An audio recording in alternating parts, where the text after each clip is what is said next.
I'm Dr. Amy. It is time for another Tuesday tip. So it's December, it's the holiday season, it's hectic. School is in full swing for the kiddos. We're reaching end of the fiscal year. I mean, it's all happening and people are a little bit stressed out. I'm a little bit stressed out. So this month we are talking about rest. There are 7 types, as we've discussed, and this week I want to talk about sensory rest. So sensory overwhelm is something that we don't think about a whole lot, but that is happening constantly. Now, just to put this in perspective, right?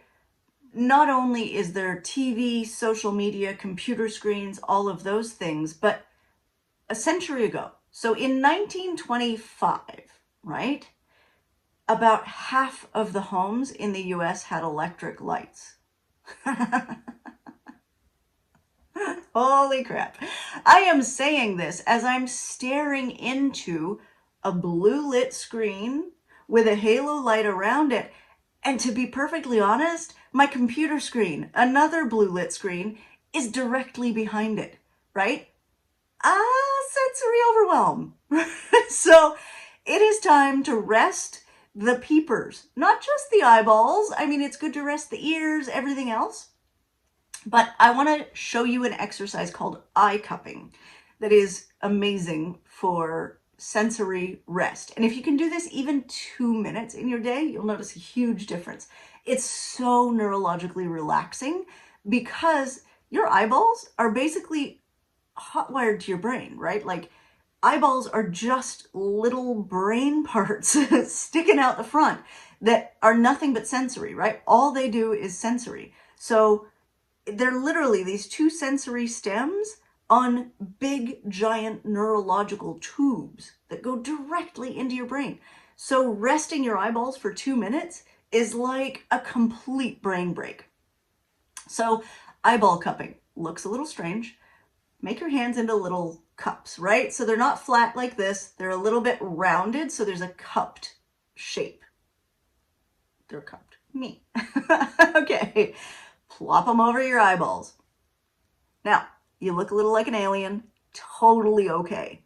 So do this, and then I like to actually lean forward, like lean my elbows on my desk, which happens to be right here, right? So I'm going to lean my elbows forward on my desk with my hands cupped over my eyes. Cupped. And lean. That's not a very exciting view for you, so I'm not going to keep doing it. But set a timer. Do that for 2 minutes, maybe in a quiet environment. You won't even believe how delicious this feels for your brain, right? It's just like, total brain break because your brain gets to like shut off from all of the noise. Now, you may see little flashes of light in your eyes. You may see little like floaters or patterns or whatever. Totally okay. Doesn't matter. You don't have to pay attention to it, or you can if you really like it. Whatever. That part is up to you, but give your eyeballs that sensory rest. They will thank you for it. Other than that, I am supposed to remember, I've got a sticky note that tells me to remember to tell you to like and subscribe so you don't miss stuff. And so I'm doing my like YouTube duty. Okay. See you guys next time.